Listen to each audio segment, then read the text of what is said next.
3. John Ferrier habla con el profeta. 3 semanas habían transcurrido desde la marcha de Jefferson Hope y sus compañeros. Se entristecía el corazón de John Ferrier al pensar que pronto volvería el joven, arrebatándole su preciado tesoro. Sin embargo, la expresión feliz de la muchacha le reconciliaba 1000 veces más eficazmente con el pacto contraído que el mejor de los argumentos. Desde antiguo, había determinado en lo hondo de su resuelta voluntad que a ningún mormón sería dada jamás la mano de su hija. Semejante unión se le figuraba un puro simulacro, un oprobio y una desgracia. Con independencia de los sentimientos que la doctrina de los mormones le inspiraba en otros terrenos, se mantenía sobre lo último inflexible, amén de mudo, ya que por aquellos tiempos las actitudes heterodoxas hallaban mal acomodo en la tierra de los santos. Mal acomodo y terrible peligro. Hasta los más santos entre los santos contenían el aliento antes de dar voz a su íntimo parecer en materia de religión, no fuera cualquier palabra o frase mal comprendida a atraer sobre ellos un rápido castigo. Los perseguidos de antaño se habían constituido a su vez en porfiados y crudelísimos perseguidores. Ni la Inquisición sevillana, ni la tudesca Ben-Gerich, ni las sociedades secretas de Italia acertaron jamás a levantar maquinaria tan formidable como la que tenía atenazado al estado de Utah. La organización resultaba doblemente terrible por sus atributos de invisibilidad y misterio. Todo lo veía y podía, y sin embargo, escapaba al ojo y al oído humanos. Quien se opusiera a la Iglesia desaparecía sin dejar rastro ni razón de sí.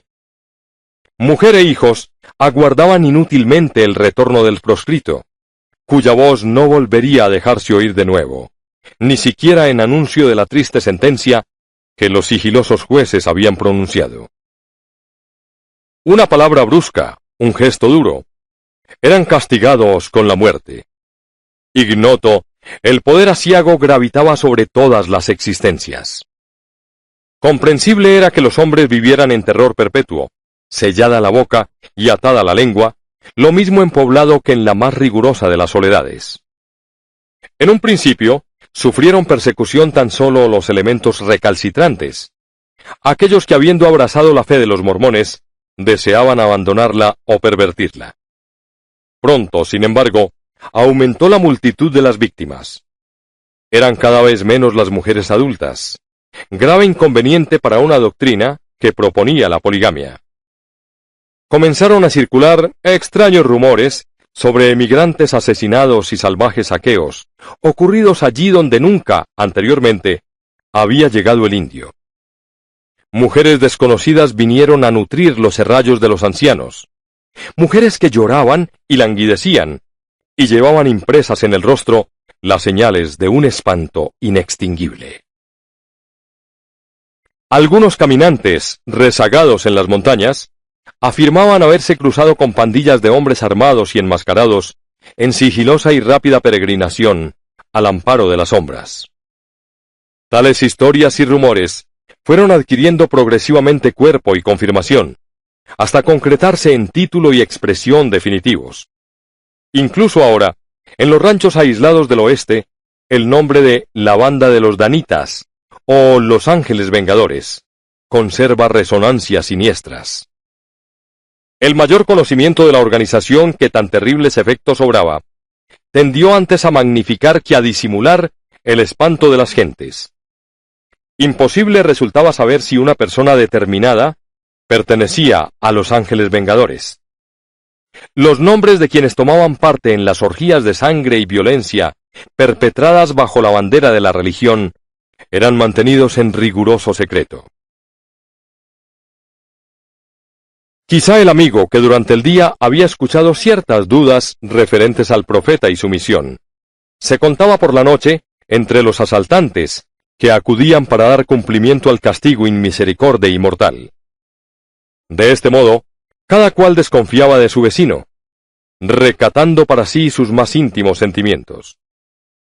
Una hermosa mañana, cuando estaba a punto de partir hacia sus campos de trigo, oyó John Ferrier el golpe seco del pestillo al ser abierto, tras de lo cual pudo ver a través de la ventana a un hombre ni joven ni viejo, robusto y de cabello pajizo, que se aproximaba sendero arriba. Le dio un vuelco el corazón, ya que el visitante no era otro que el mismísimo Brigham Young. Lleno de inquietud, pues nada bueno presagiaba semejante encuentro, Ferrier acudió presuroso a la puerta para recibir al jefe mormón. Este último, sin embargo, correspondió fríamente a sus solicitaciones, y con expresión adusta le siguió hasta el salón.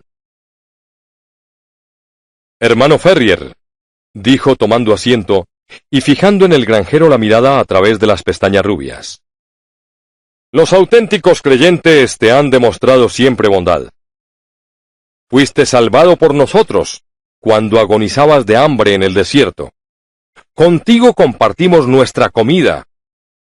Te condujimos salvo hasta el Valle de los Elegidos. Recibiste allí una generosa porción de tierra, y bajo nuestra protección te hiciste rico. ¿Es esto que digo cierto?» «Lo es», repuso John Ferrier. «A cambio de tantos favores, no te pedimos sino una cosa, que abrazaras la fe verdadera, conformándote a ella en todos sus detalles. Tal prometiste hacer, y tal, según se dice, desdeñas hacer». «¿Es ello posible?», preguntó Ferrier, extendiendo los brazos en ademán de protesta. «¿No he contribuido al fondo común? ¿No he asistido al templo? ¿No he...?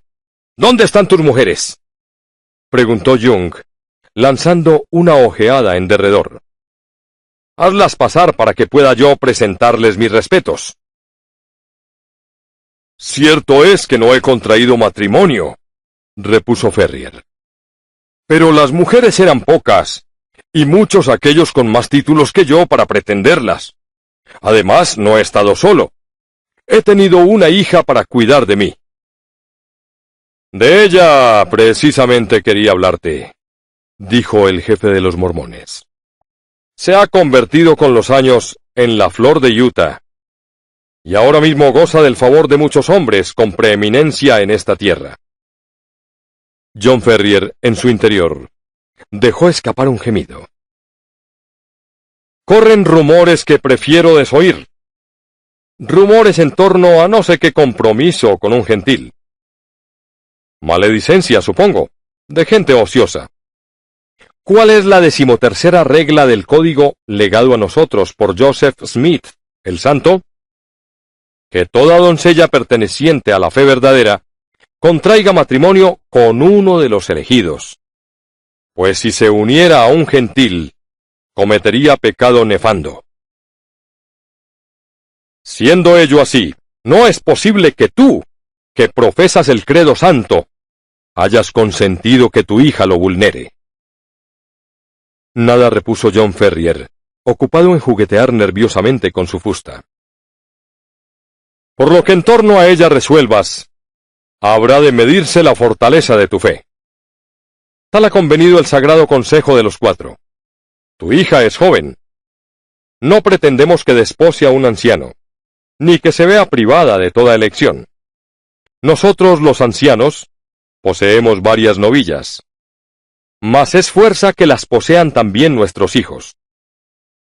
Stangerson tiene un hijo varón, Driver otro, y ambos recibirían gustosos a tu hija en su casa. Dejo a ella la elección.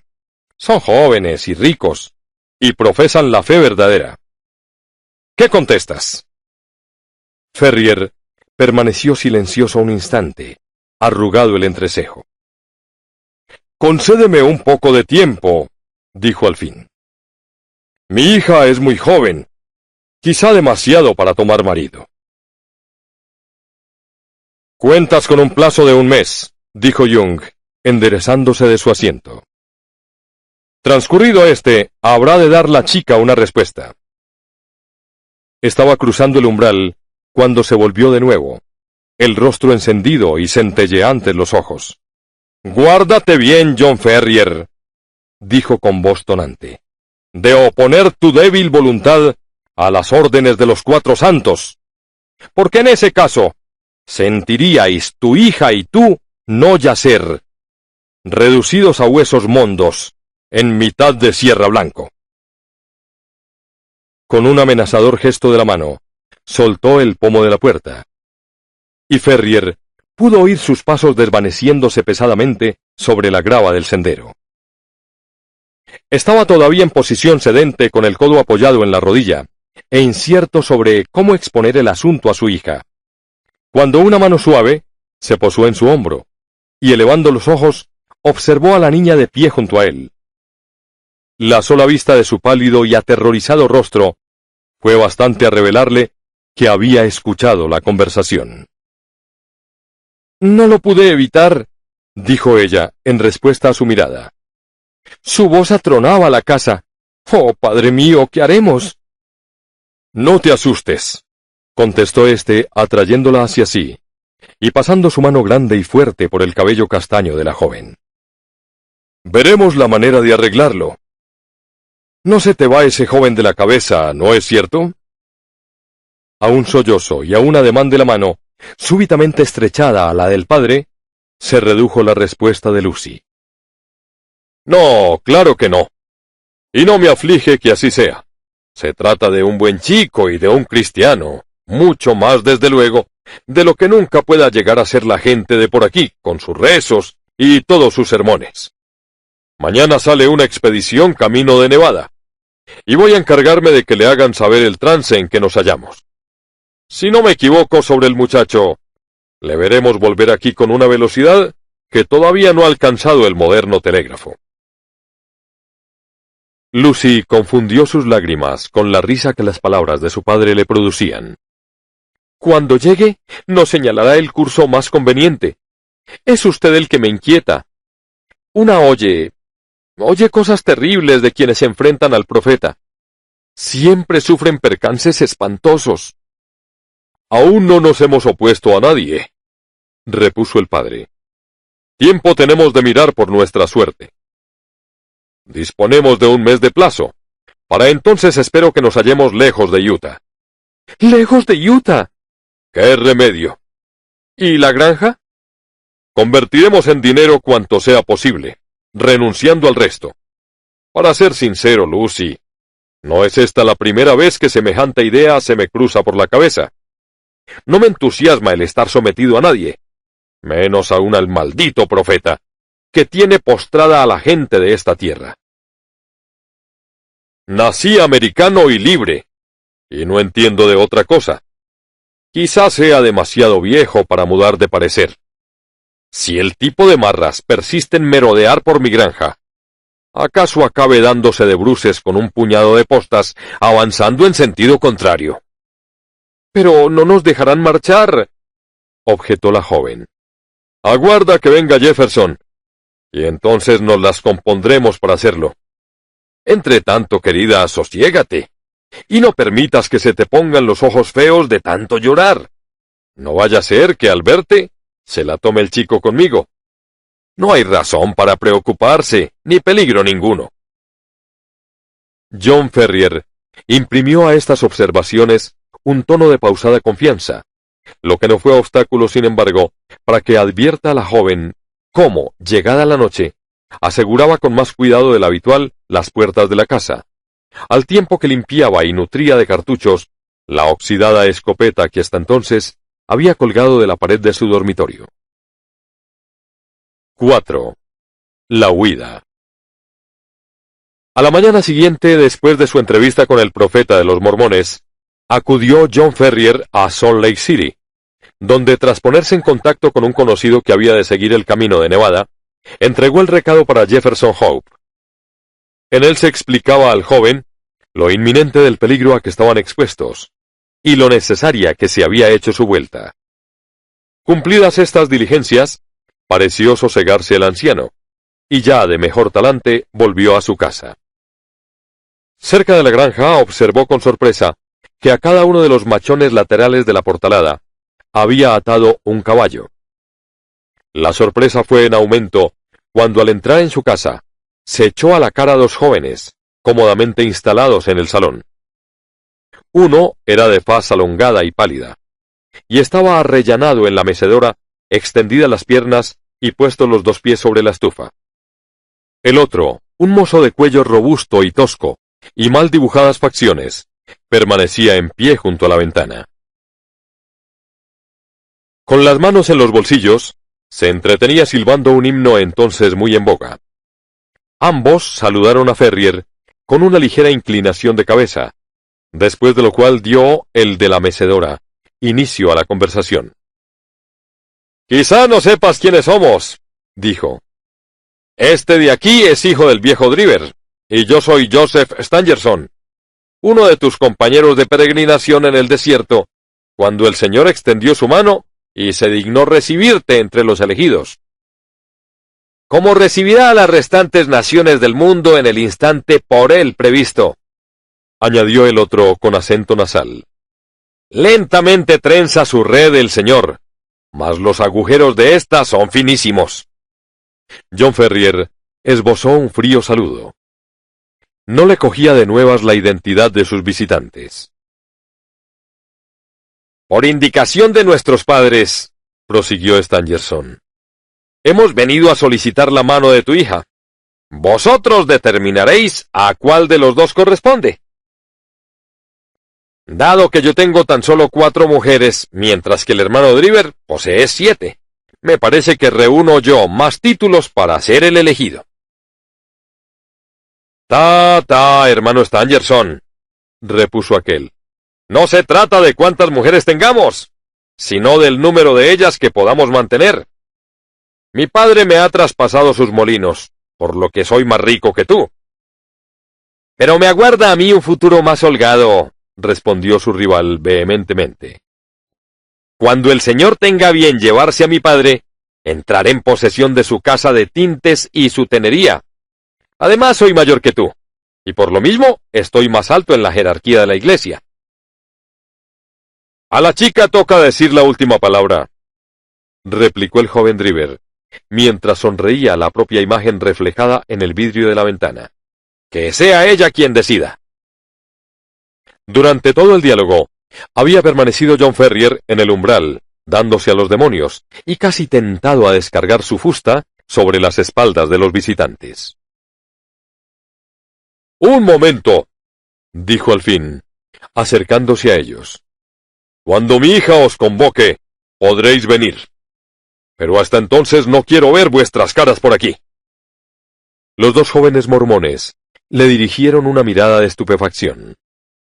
A sus ojos, el forcejeo por la mano de la hija suponía un máximo homenaje, no menos honroso para ésta que para su padre.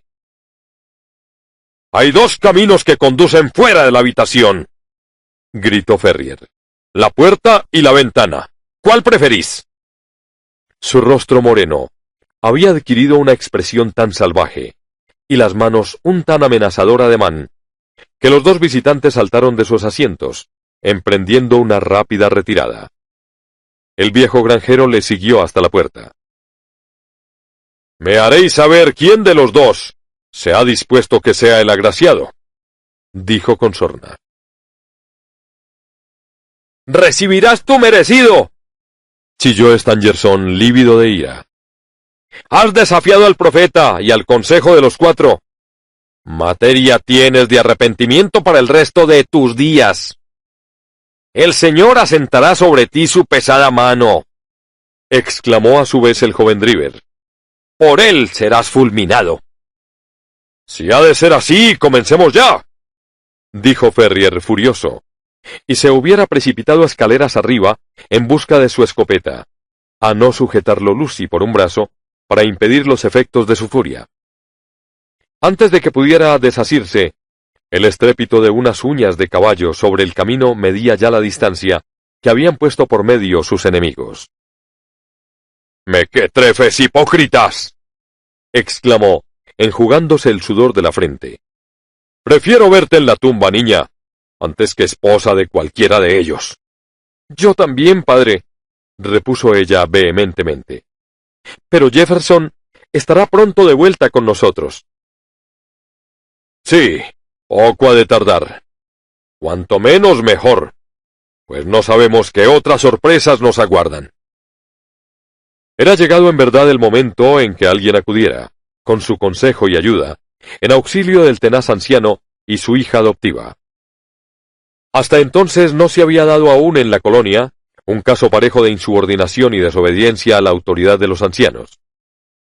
Si las desviaciones menores eran castigadas tan severamente, ¿cuál no sería el destino de este empecatado rebelde?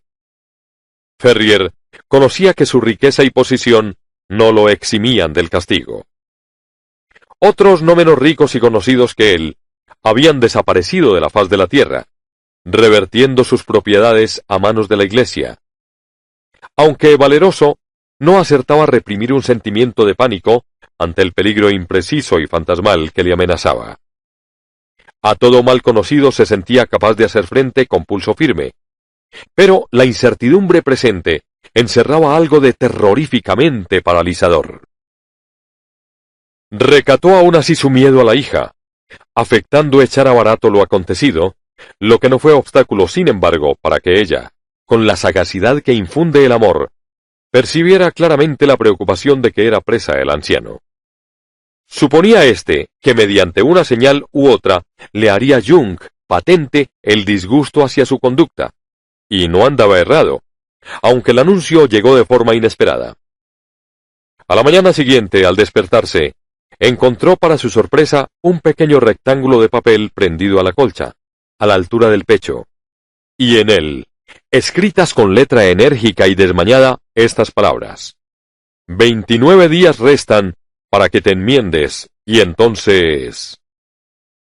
Ese vago peligro que parecía insinuarse tras los puntos suspensivos era mucho más temible que cualquier amenaza concreta. Que el mensaje hubiera podido llegar a la habitación sumió a John Ferrier en una casi dolorosa perplejidad, ya que los sirvientes dormían en un pabellón separado de la casa, y las puertas y ventanas de ésta habían sido cerradas a cal y canto.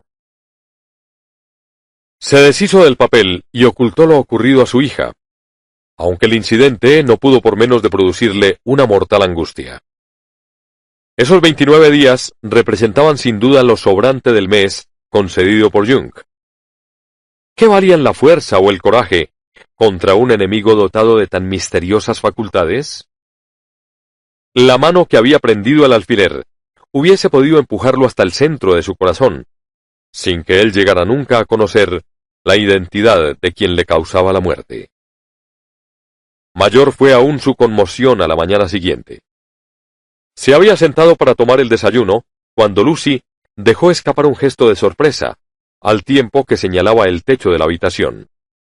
En su mitad, en torpes caracteres, se leía escrito probablemente con la negra punta de un tizón, el número 28. Nada significaba esta cifra para la hija, y Ferrier prefirió no sacarla de su ignorancia. Aquella noche, armado de una escopeta, montó guardia alrededor de la casa. No vio ni oyó cosa alguna, y sin embargo al clarear, los largos trazos del número 27 cruzaban la hoja exterior de la puerta principal. De esta guisa fueron transcurriendo los días. Tan inevitablemente como sucede a la noche la luz de la mañana, mantenían sus invisibles enemigos la cuenta del menguante mes de gracia, expuesta siempre en algún lugar manifiesto. Ora aparecía el número fatal sobre una pared, ora en el suelo, más tarde quizá en un pequeño rótulo pegado al cancel del jardín o a la baranda. Pese a su permanente actitud de vigilancia, no pudo descubrir John Ferrier de dónde procedían estas advertencias diarias. Un horror rayano con la superstición llegó a poseerlo a la vista de cualquiera de ellas. Crispado y rendido, sus ojos adquirieron la expresión turbia de una fiera acorralada. Todas sus esperanzas, su única esperanza, se cifraba en el retorno del joven cazador de Nevada. Los 20 días de franquía se redujeron a 15, estos a 10, y no daba aún señales de sí el ausente. Paso a paso fue aproximándose el temido término sin que llegaran noticias de fuera. Cada vez que un jinete rompía el silencio con el estrépito de su caballo, a lo largo del camino, o incitaba a un carretero a su recua, el viejo granjero se precipitaba hacia la puerta, creyendo ya llegado a su auxiliador. Al fin, cuando los 5 últimos días dieron paso a los 4 siguientes, y los 4 a sus sucesivos 3, perdió el ánimo, y con él la esperanza en la salvación. Solo, y mal conocedor de las montañas circunvecinas, se sentía por completo perdido. En los caminos más transitados, se había montado un estricto servicio de vigilancia que estorbaba el paso a los transeúntes no autorizados por el Consejo. Mirara donde mirara, se veía inevitablemente condenado a sufrir el castigo que se cernía sobre su cabeza.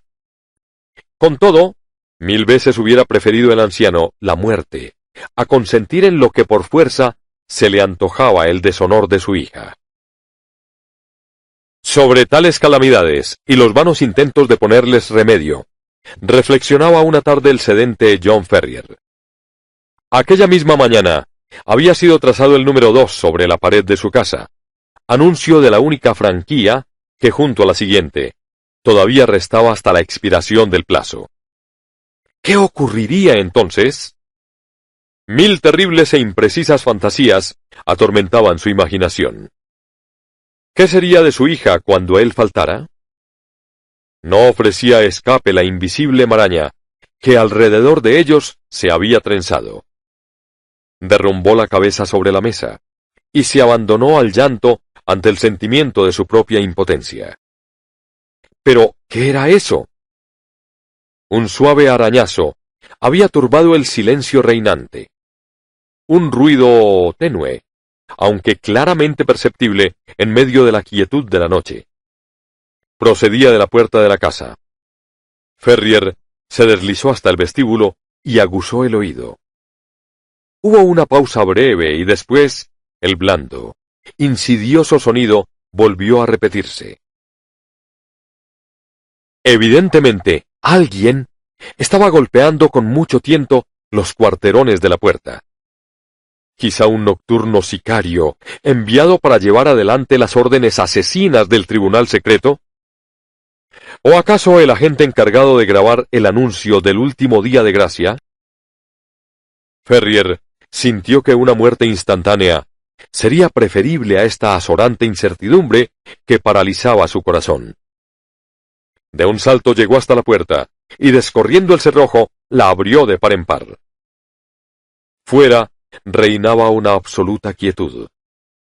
Estaba despejada la noche, y en lo alto se veían parpadear las estrellas. Ante los ojos del granjero se extendía el pequeño jardín frontero, ceñido por la cerca y la portalada. Pero ni en el espacio interior, ni en la carretera, se echaba de ver figura humana alguna. Con un suspiro de alivio, oteó Ferrier a izquierda y derecha, hasta que, habiendo dirigido por casualidad la mirada en dirección a sus pies, observó con asombro que un hombre yacía boca abajo sobre el suelo, abiertos en compás los brazos y las piernas.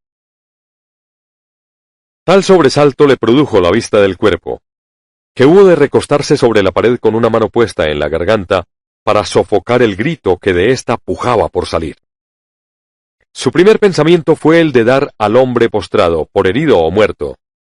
Mas, al mirarlo de nuevo, percibió cómo, serpenteando con la rapidez y sigilo de un ofidio, se deslizaba sobre el suelo hasta penetrar en el vestíbulo. Una vez dentro, recuperó velozmente la posición erecta, cerró la puerta, y fueron entonces dibujándose ante el asombrado granjero las enérgicas facciones y decidida expresión de Jefferson Hope. ¡Santo cielo!, dijo jadeante John Ferrier. ¡Qué susto me has dado! ¿Por qué diablos has entrado en casa así? Deme algo de comer, repuso el otro con voz ronca. Hace 48 horas que no me llevo a la boca un trozo de pan o una gota de agua. Se arrojó sobre la carne fría y el pan que después de la cena aún restaban en la mesa de su huésped, y dio cuenta de ellos vorazmente. —¿Cómo anda de ánimo Lucy? preguntó una vez satisfecha su hambre. Bien. Desconoce el peligro en que nos hallamos, repuso el padre. Tanto mejor. La casa está vigilada por todas partes. De ahí que me arrastrara hasta ella. Los tipos son listos, aunque no lo bastante para jugársela a un cazador Washoe. John Ferrier se sintió renacer a la llegada de su devoto aliado. Haciendo la mano curtida del joven, se la estrechó cordialmente. «Me enorgullezco de ti, muchacho», exclamó. «Pocos habrían tenido el arrojo de venir a auxiliarnos en este trance». «No anda descaminado, a fe mía», repuso el joven cazador. «Le tengo ley, pero a ser usted el único en peligro, me lo habría pensado 2 veces antes de meter la mano en este avispero. Lucy me trae aquí, y antes de que le sobrevenga algún mal, hay en Utah un Hope para dar por ella la vida. ¿Qué hemos de hacer? Mañana se acaba el plazo, y a menos que nos pongamos esta misma noche en movimiento, estará todo perdido. Tengo una mula y 2 caballos esperándonos en el barranco de las Águilas. ¿De cuánto dinero dispone? $2,000 en oro y otros 5,000 en billetes. Es suficiente. Cuento yo con otro tanto. Hemos de alcanzar Carson City a través de las montañas.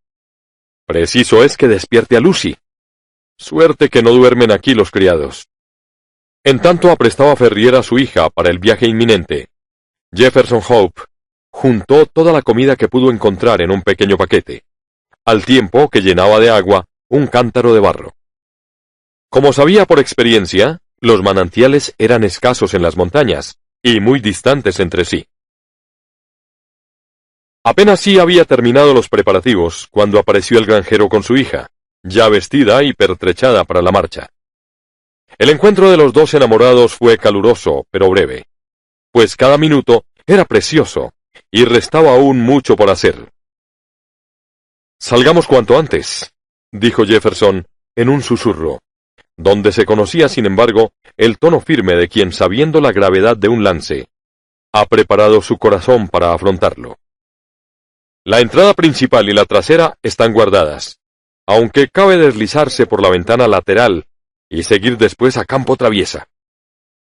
Ya en la carretera, 2 millas tan solo nos separan del barranco de las Águilas, en que aguarda la caballería.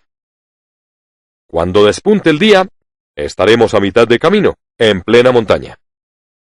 ¿Y si nos cierran el paso?, preguntó Ferrier. Hope dio una palmada a la culata del revólver, que sobresalía tras la hebilla de su cinturón. En caso de que fueran demasiados para nosotros, no dejaríamos este mundo sin que antes nos hicieran cortejo 2 o 3 de ellos, dijo con una sonrisa siniestra. Apagadas ya todas las luces del interior de la casa, Ferrier contempló desde la ventana, sumida en sombra, los campos que habían sido suyos, y de los que ahora iba a partirse para siempre. Era este, sin embargo, un sacrificio al que ya tenía preparado su espíritu, y la consideración del honor y felicidad de su hija compensaba con creces el sentimiento de la fortuna perdida. Reinaba tal paz en las vastas mieses, y en torno a los susurrantes árboles, que nadie hubiese acertado a sospechar el negro revoloteo de la muerte. Sin embargo, la palidez de rostro y rígida expresión del joven cazador indicaban a las claras que en su trayecto hasta la casa no habían sido pocos los signos fatales por él advertidos. John Ferrier llevaba consigo el talego con el oro y los billetes. Jefferson Hope, las escasas provisiones y el agua, mientras Lucy, en un pequeño atadijo, había hecho acopio de algunas de sus prendas más queridas. Tras abrir la ventana con todo el cuidado que las circunstancias exigían, aguardaron a que una nube ocultara la faz de la luna, aprovechando ese instante para descolgarse uno a uno al diminuto jardín. Con el aliento retenido y rasantes al suelo, ganaron al poco el seto limítrofe, de cuyo abrigo no se separó la comitiva, hasta llegar a un vano abierto a los campos cultivados. Apenas lo habían alcanzado, cuando el joven retuvo a sus acompañantes, empujándoles de nuevo hacia la sombra, en la que permanecieron temblorosos y en silencio. Por ventura, la vida en las praderas había dotado a Jefferson Hope de un oído de lince. Un segundo después de su repliegue, rasgó el aire el melancólico y casi inmediato aullido de un búho, contestado al punto por otro idéntico, pocos pasos más allá. En ese instante emergió del vano la silueta fantasmal de un hombre. Repitió éste la lastimera señal, y a su conjunto salió de la sombra una segunda figura humana. «Mañana a medianoche», dijo el primero, quien parecía ser de los dos el investido de mayor autoridad, «cuando el chotacabras grite 3 veces». «Bien», repuso el segundo. «¿He de pasar el mensaje al hermano Driver?» «Que él lo reciba, y tras él los siguientes, 9 a 7. 7 a 5, repitió su compañero. Y ambas siluetas partieron rápidas en distintas direcciones. Las palabras finales recataban evidentemente una seña, y su correspondiente contraseña. Apenas desvanecidos en la distancia los pasos de los conspiradores, Jefferson Hope se puso en pie, y después de aprestar a sus compañeros a través del vano, inició una rápida marcha por mitad de las mieses, sosteniendo y casi llevando en vilo a la joven cada vez que ésta sentía flaquear sus fuerzas. «¡Deprisa! ¡Deprisa!», jadeaba de cuando en cuando. «Estamos cruzando la línea de centinelas. Todo depende de la velocidad a que avancemos. ¡Deprisa, digo!». Ya en la carretera, cubrieron terreno con mayor presteza. Solo una vez se cruzaron con otro caminante, mas tuvieron ocasión de deslizarse a un campo vecino y pasar así inadvertidos. Antes de alcanzar la ciudad, el cazador enfiló un sendero lateral y accidentado que conducía a las montañas. El desigual perfil de los picos rocosos se insinuó de pronto en la noche. El angosto desfiladero que entre ellos se abría no era otro que el barranco de las Águilas, donde permanecían a la espera los caballos. Guiado de un instinto infalible, Jefferson Hope siguió su rumbo a través de las peñas y a lo largo del lecho seco de un río, hasta dar con una retirada quiebra oculta por rocas. Allí estaban amarrados los fieles cuadrúpedos. La muchacha fue instalada sobre la mula, y el viejo Ferrier montó con el talego en uno de los caballos, mientras Jefferson Hope guiaba al restante por el difícil y escabroso camino. Solo para quien estuviera hecho a las manifestaciones más extremas de la naturaleza podía resultar aquella ruta llevadera. A uno de los lados se elevaba un gigantesco peñasco por encima de los 1000 metros de altura. Negro, hosco y amenazante, erizada la rugosa superficie de largas columnas de basalto, sugería su silueta el costillar de un antiguo monstruo petrificado. A la otra mano, un vasto caos de escoria y guijarros enormes impedía de todo punto la marcha. Entre ambas orillas discurría la desigual senda, tan angosta a trechos que habían de situarse los viajeros en fila india, y tan accidentado que únicamente a un jinete consumado le hubiera resultado posible abrirse en ella camino. Sin embargo, pese a todas las fatigas, estaban alegres los fugitivos, ya que a cada paso que daban era mayor la distancia entre ellos y el despotismo terrible de que venían huyendo. Pronto se les hizo manifiesto con todo que aún permanecían bajo la jurisdicción de los santos. Habían alcanzado lo más abrupto y sombrío del desfiladero, cuando la joven dejó escapar un grito, a la par que señalaba hacia lo alto. Sobre una de las rocas que se asomaban al camino, destacándose duramente sobre el fondo, montaba guardia un centinela solitario. Descubrió a la comitiva, a la vez que era por ella visto, y un desafiante y marcial «¿Quién vive?», resonó en el silencioso barranco. «¡Viajeros en dirección a Nevada!», dijo Jefferson Hope, con una mano puesta sobre el rifle que colgaba a uno de los lados de su silla. Pudieron observar cómo el solitario vigía amartillaba su arma, escrutando el hondón con expresión insatisfecha. «¿Con la venia de quién?», preguntó. «Los sagrados 4», repuso Ferrier. Su estancia entre los mormones le había enseñado que tal era la máxima autoridad a que cabía referirse. «¡9-7!» gritó el centinela. «7-5», contestó rápido Jefferson Hope, recordando la contraseña oída en el jardín. «¡Adelante, y que el Señor sea con vosotros!», dijo la voz desde arriba. Más allá de este enclave, se ensanchaba la ruta, y los caballos pudieron iniciar un ligero trote. Mirando hacia atrás, alcanzaron a ver al centinela apoyado sobre su fusil, señal de que habían dejado a sus espaldas la posición última de los elegidos, y que cabalgaban ya por tierras de libertad. 5. Los Ángeles Vengadores. Durante toda la noche trazaron su camino a través de desfiladeros intrincados y de senderos irregulares, sembrados de rocas. Varias veces perdieron el rumbo, y otras tantas el íntimo conocimiento que Hope tenía de las montañas les permitió recuperarlo. Al rayar el alba, un escenario de maravillosa aunque agreste belleza se ofreció a sus ojos. Cerrando el contorno todo el espacio se elevaban los altos picos coronados de nieve, cabalgados los unos sobre los otros en actitud de vigías que escrutan el horizonte. Tan empinadas eran las vertientes rocosas a entrambos lados, que los pinos y alerces parecían estar suspendidos encima de sus cabezas, como a la espera de un parco soplo de aire para caer con violencia sobre los viajeros. Y no era la sensación meramente ilusoria, pues se hallaba aquella hoya pelada, salpicada en toda su extensión por peñas y árboles que hasta allí habían llegado de semejante manera. Justo a su paso, una gran roca se precipitó de lo alto con un estrépito sordo, que despertó ecos en las cañadas silenciosas, e imprimió a los cansinos caballos un galope alocado. Conforme el sol se levantaba lentamente sobre la línea de oriente, las cimas de las grandes montañas fueron encendiéndose una tras otra, al igual que los faroles de una verbena, hasta quedar todas rutilantes y arreboladas. El espectáculo magnífico alegró los corazones de los tres fugitivos y les infundió nuevos ánimos.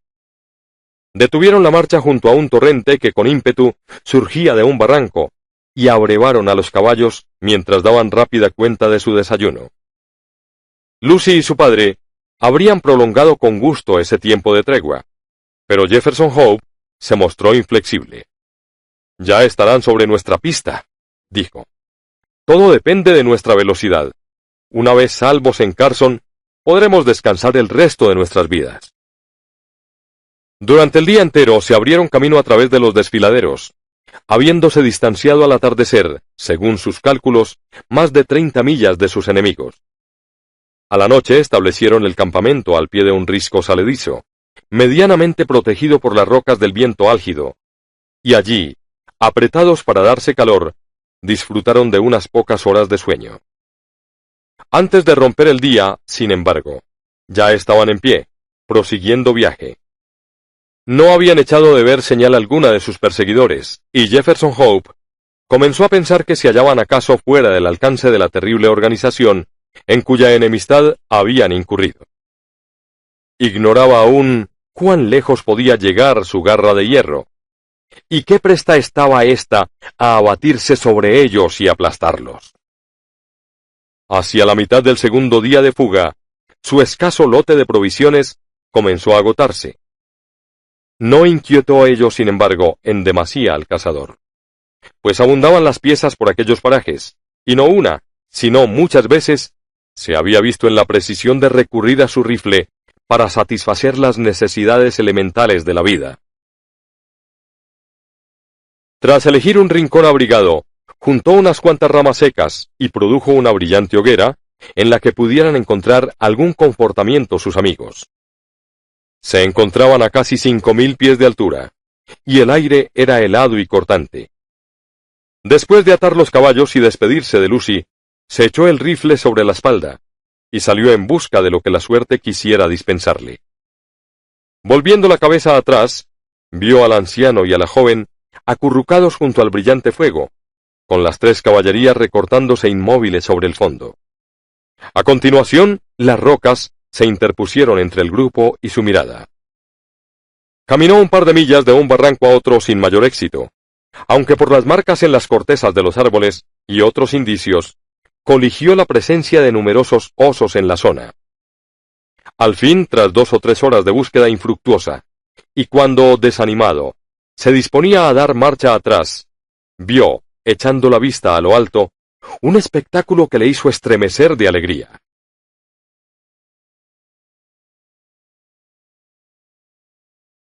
En el borde de una roca voladiza, a 300 o 400 pies sobre su cabeza, afirmaba sobre el suelo las pezuñas una criatura de apariencia vagamente semejante a la de una cabra, aunque armada de un par de descomunales cuernos.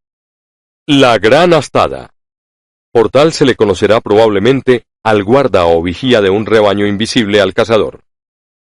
Mas por fortuna estaba mirando en dirección opuesta a éste, y no había advertido su presencia. Puesto de bruces, descansó el rifle sobre una roca, y enfiló largamente y con firme pulso la diana antes de apretar el gatillo. El animal dio un respingo, se tambaleó un instante a orillas del precipicio, y se desplomó al cabo valle abajo. Pesaba en exceso la res para ser llevada a cuestas, de modo que el cazador optó por desmembrar una pierna y parte del costado. Con este trofeo terciado sobre uno de los hombros, se dio prisa a desandar lo andado, ya que comenzaba a caer la tarde. Apenas puesto en marcha, sin embargo, advirtió que se hallaba en un trance difícil. Llevado de su premura, había ido mucho más allá de los barrancos conocidos, resultándole ahora difícil encontrar el camino de vuelta. El valle donde estaba tendía a dividirse y subdividirse en numerosas cañadas, tan semejantes que se hacía imposible distinguirlas entre sí.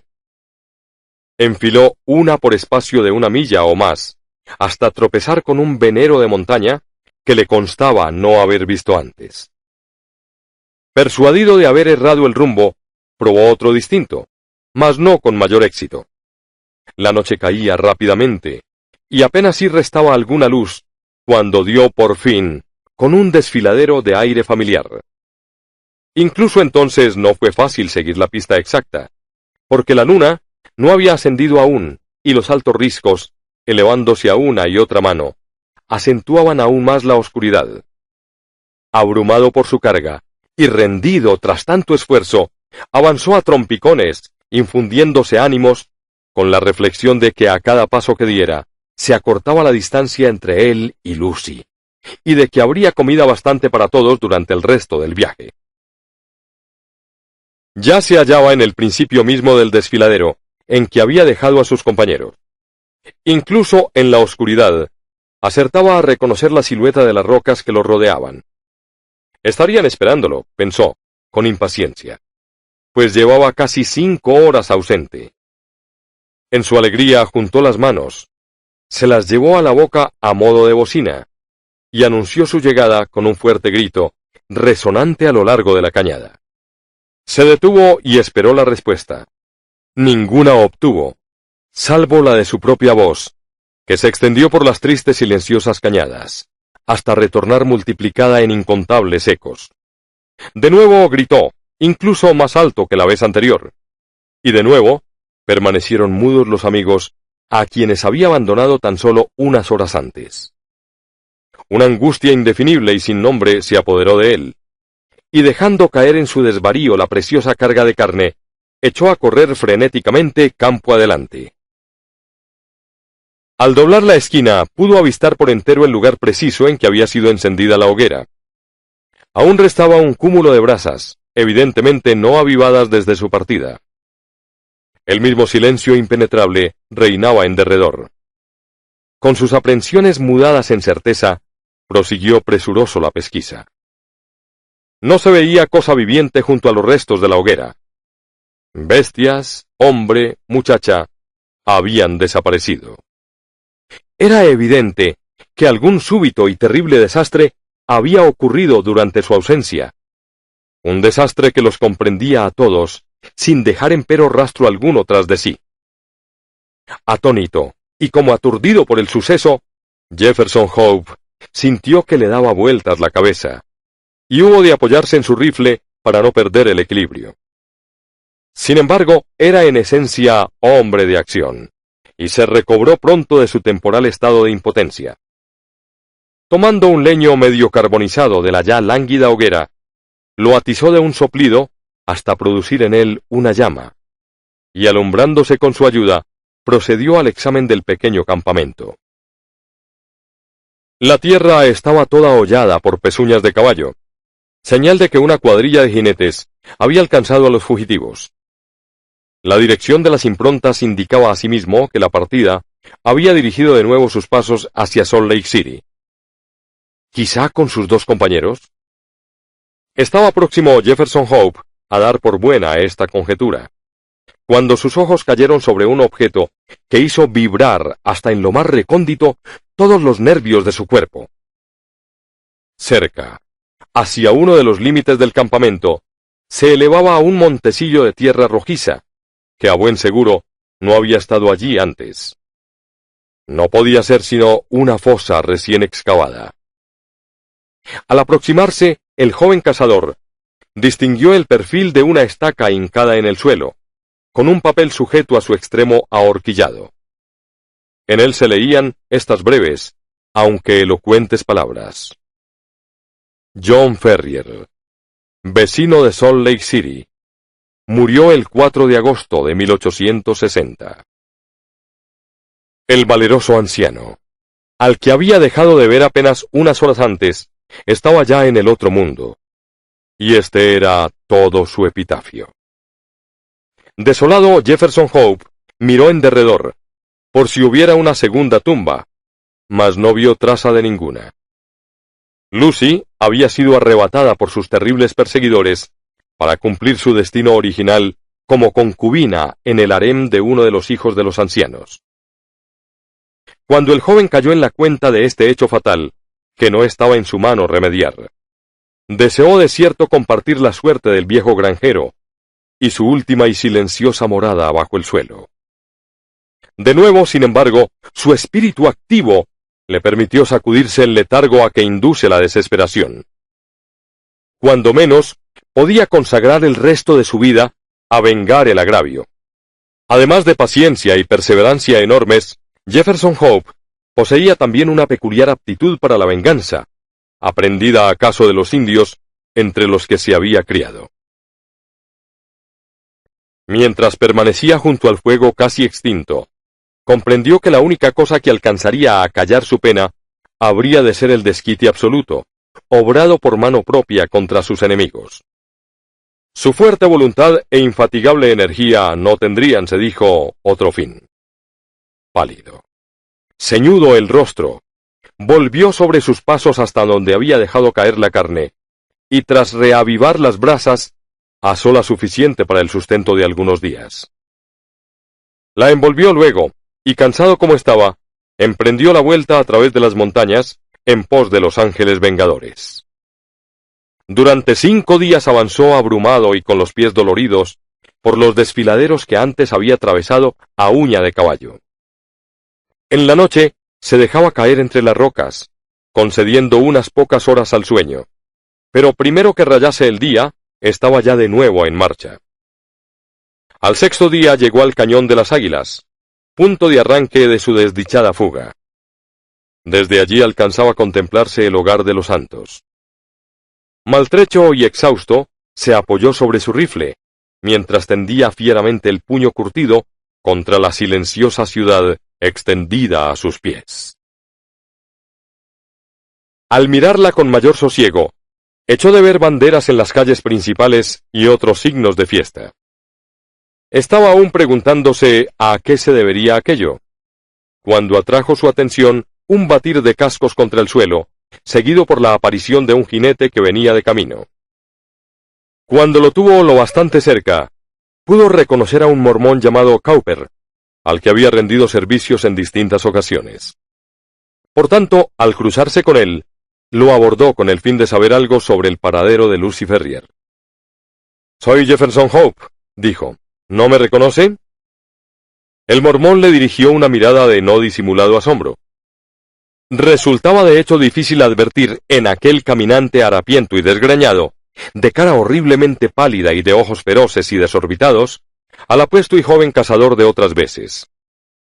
Satisfecho, sin embargo, sobre este punto, el hombre mudó la sorpresa en consternación.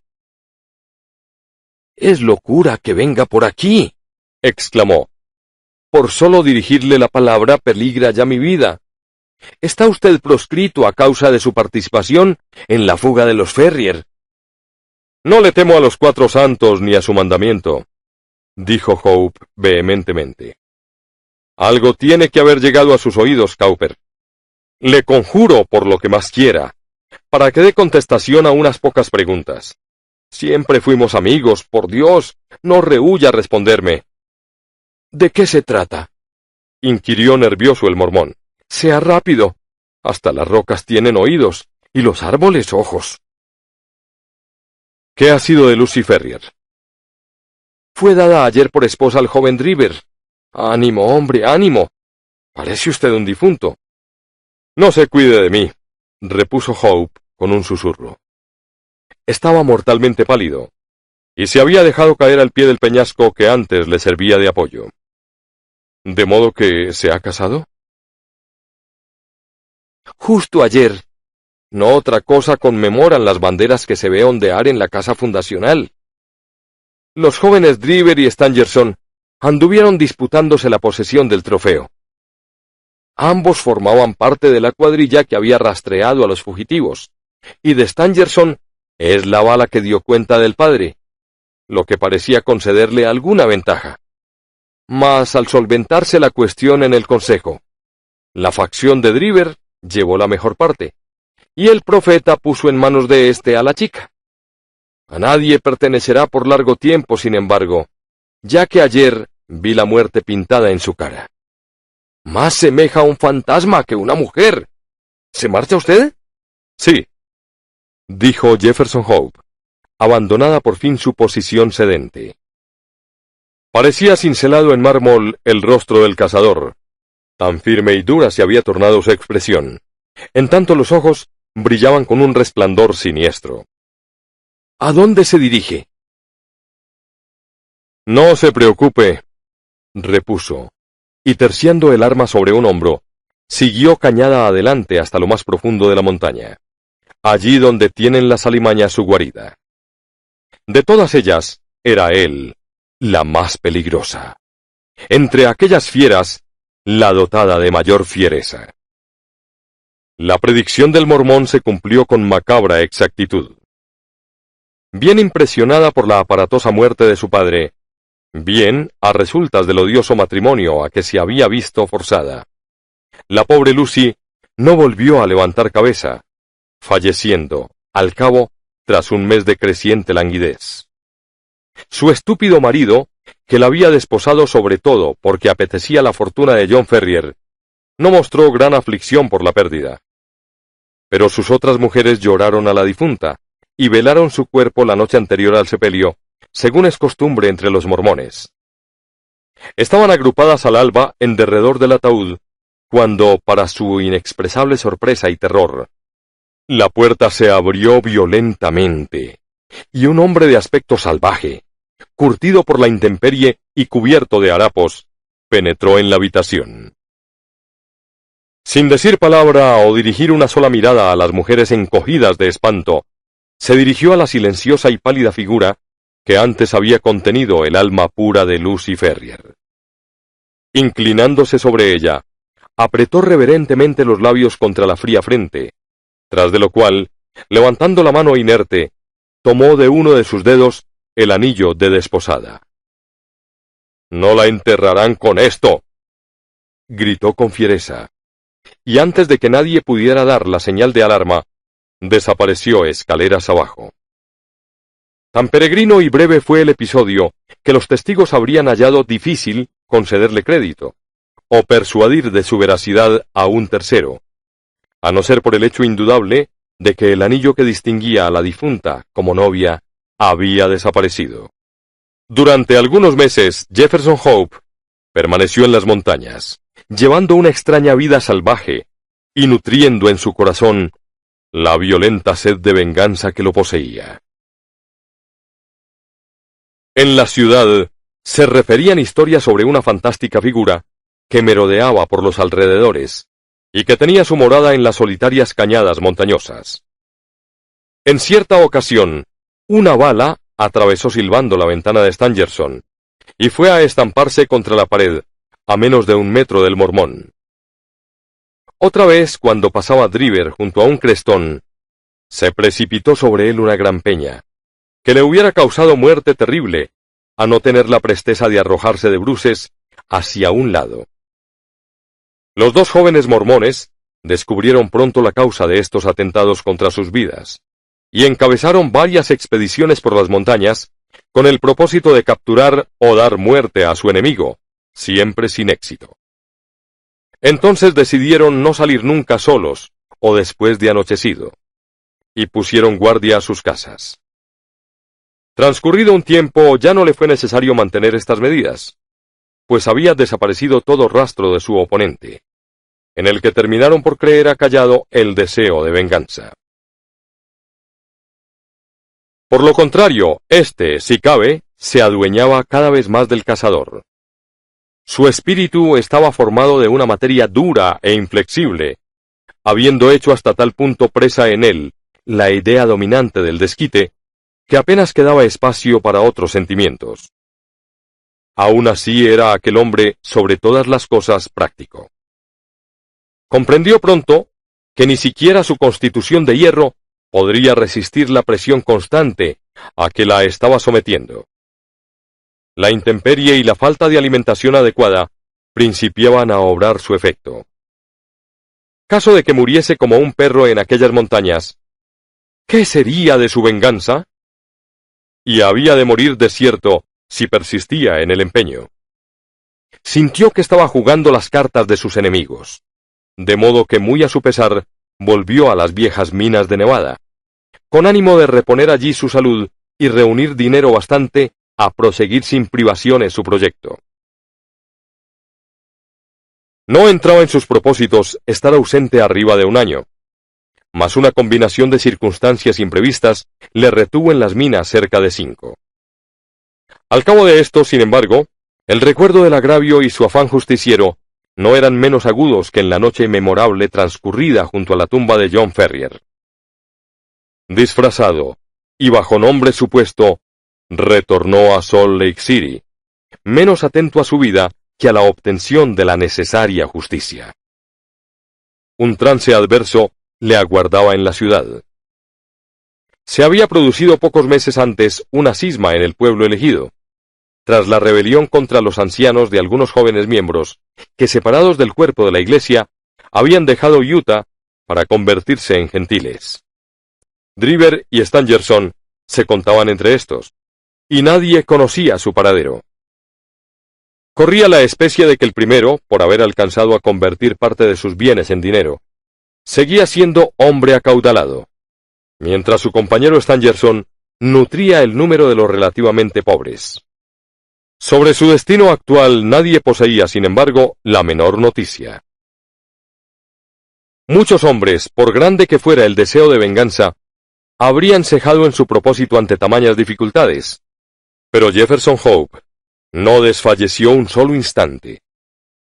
Con sus escasos bienes de fortuna, y ayudándose con tal o cual modesto empleo, viajó de una ciudad a otra de los Estados Unidos en busca de sus enemigos. Fue cediendo cada año lugar al siguiente, y se entreveró su negra cabellera de hebras blancas. Mas no cesó aquel sabueso humano en su pesquisa, atento todo al objeto que daba sentido a su vida. Al fin obtuvo tanto ahínco su recompensa. Bastó la rápida visión de un rostro al otro lado de una ventana para confirmarle que Cleveland, en Ohio, constituía a la sazón el refugio de sus 2 perseguidos. Nuestro hombre retornó a su pobre alojamiento con un plan de venganza concebido en todos sus detalles. El azar quiso, sin embargo, que Driver, sentado junto a la ventana, reconociera al vagabundo, en cuyos ojos leyó una determinación homicida. Acudió presuroso a un juez de paz, acompañado por Stangerson, que se había convertido en su secretario, y explicó el peligro en que se hallaban sus vidas, amenazadas, según dijo, por el odio y los celos de su antiguo rival. Aquella misma tarde Jefferson Hope fue detenido, y no pudiendo pagar la fianza, hubo de permanecer en prisión varias semanas. Cuando al fin recobró la libertad, halló desierta la casa de Driver, quien junto a su secretario había emigrado a Europa. Otra vez había sido burlado el vengador, y de nuevo su odio intenso lo indujo a proseguir la caza. Andaba escaso de fondos, sin embargo, y durante un tiempo tuvo que volver al trabajo, ahorrando hasta el último dólar para el viaje inminente. Al cabo, rehechos sus medios de vida, partió para Europa, y allí, de ciudad en ciudad, siguió la pista de sus enemigos, oficiando en toda suerte de ocupaciones serviles, sin dar nunca alcance a su presa. Llegado a San Petersburgo, resultó que aquellos habían partido a París, y una vez allí se encontró con que acababan de salir para Copenhague. A la capital danesa arribó de nuevo con unos días de retraso, ya que habían tomado el camino de Londres, donde logró, al fin, atraparlos. Para lo que sigue, será mejor confiar en el relato del propio cazador, tal como se halla puntualmente registrado en el diario del Dr. Watson, al que debemos ya inestimables servicios. 6. Continuación de las memorias de John Watson, doctor en medicina. La furiosa resistencia del prisionero no encerraba al parecer encono alguno hacia nosotros, ya que al verse por fin reducido, sonrió de manera afable, a la par que expresaba la esperanza de no haber lastimado a nadie en la refriega. «Supongo que van a llevarme ustedes a la comisaría», dijo a Sherlock Holmes. «Tengo el coche a la puerta. Si me desatan las piernas, iré caminando. Peso ahora considerablemente más que antes». Gregson y Lestrade intercambiaron una mirada, como si se les antojara la propuesta un tanto extemporánea. Pero Holmes, cogiendo sin más la palabra al prisionero, aflojó la toalla que habíamos enlazado a sus tobillos. Se puso aquel en pie y estiró las piernas, casi dudoso por las trazas de que las tuviera otra vez libres. Recuerdo que pensé, según estaba ahí delante de mí, haber visto en muy pocas ocasiones hombre tan fuertemente constituido. Su rostro moreno, tostado por el sol, traslucía una determinación y energía no menos formidables que su aspecto físico. «Si está libre la plaza de comisario, considero que es usted la persona indicada para ocuparla», dijo mirando a mi compañero de alojamiento con una no disimulada admiración. «El modo como ha seguido usted mi pista raya en lo asombroso». «Será mejor que me acompañen», dijo Holmes a los dos detectives. «Yo puedo llevarlos en mi coche», repuso Lestrade. «Bien, que Gregson suba con nosotros a la cabina. Y usted también, doctor. Se ha tomado con interés el caso, y puede sumarse a la comitiva». Acepté de buen grado, y todos juntos bajamos a la calle. El prisionero no hizo por emprender la fuga, sino que, tranquilamente, entró en el coche que había sido suyo, seguido por el resto de nosotros. Lestrade se aupó al pescante, arreó al caballo, y en muy breve tiempo nos condujo a puerto. Se nos dio entrada a una habitación pequeña, donde un inspector de policía anotó el nombre de nuestro prisionero, junto con el de los dos individuos a quienes la justicia le acusaba de haber asesinado. El oficial, un tipo pálido e inexpresivo, procedió a estos trámites como si fueran de pura rutina.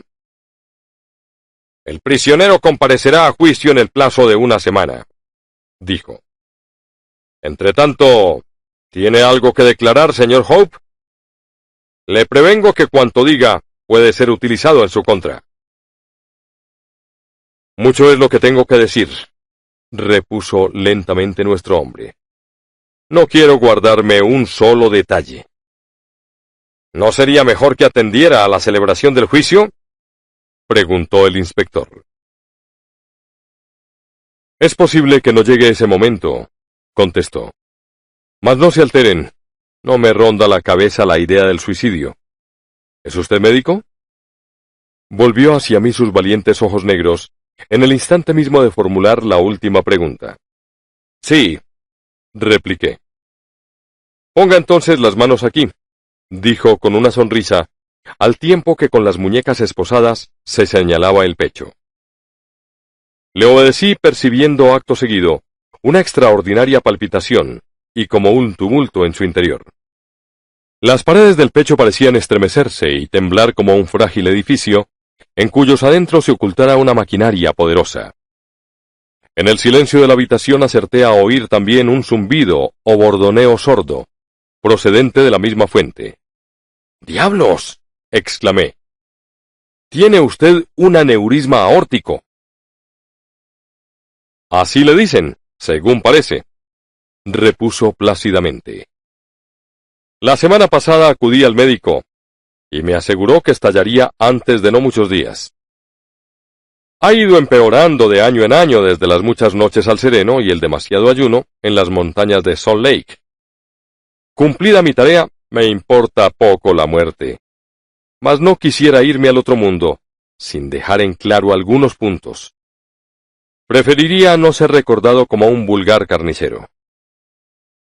El inspector y los dos detectives intercambiaron presurosos unas cuantas palabras sobre la conveniencia de autorizar semejante relato.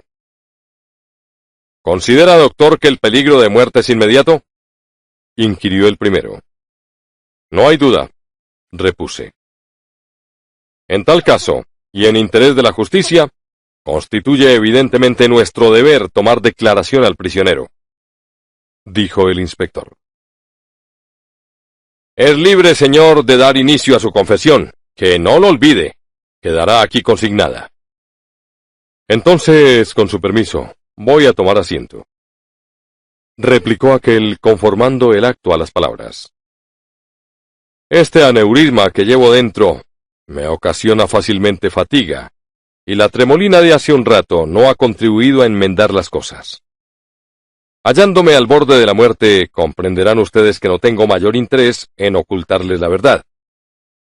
Las palabras que pronuncie serán estrictamente ciertas.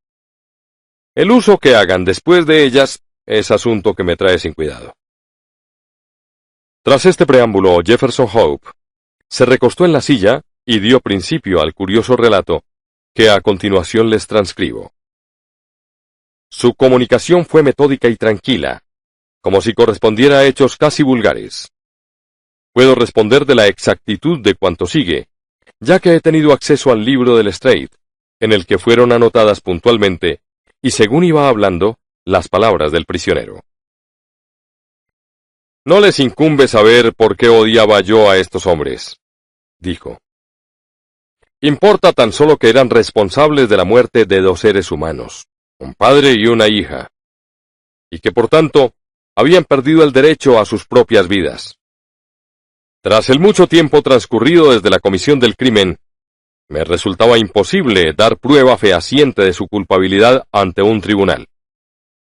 En torno a ella, sin embargo, no alimentaba la menor duda, de modo que determiné convertirme a la vez en juez, jurado y ejecutor. No hubiesen ustedes obrado de otro modo, a ser verdaderamente hombres y encontrarse en mi lugar. La chica de la que he hecho mención era hace 20 años mi prometida. La casaron por la fuerza con ese Driver, lo que vino a ser lo mismo que llevarla al patíbulo. Yo tomé de su dedo exangüe el anillo de boda, prometiéndome solemnemente que el culpable no habría de morir sin tenerlo ante los ojos, en recordación del crimen en cuyo nombre se le castigaba. Esa prenda ha estado en mi bolsillo durante los años en que perseguí por 2 continentes, y al fin di caza a mi enemigo y a su cómplice. Ellos confiaban en que la fatiga me hiciese cejar en el intento, mas confiaron en vano. Si, como es probable, muero mañana, lo haré sabiendo que mi tarea en el mundo está cumplida, y bien cumplida. Muertos son y por mi mano. Nada ansío ni espero ya. Al contrario que yo, eran ellos ricos, así que no resultaba fácil seguir su pista. Cuando llegué a Londres, apenas sí me quedaba un penique, y no tuve más remedio que buscar trabajo. Monto y gobierno caballos, como quien anda. Pronto me vi en el empleo de cochero.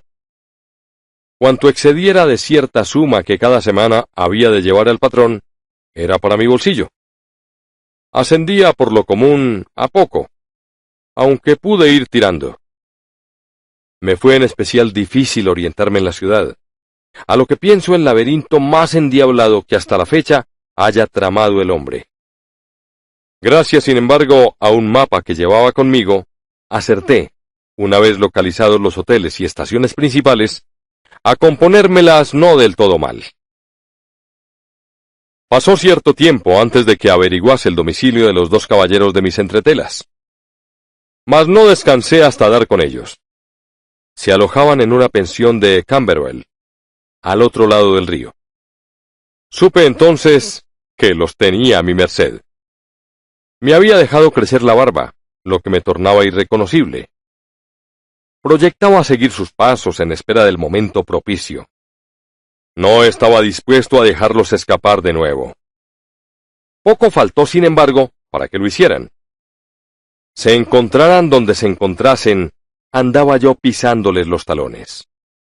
A veces les seguía en mi coche, otras a pie, aunque prefería lo primero, porque entonces no podían separarse de mí.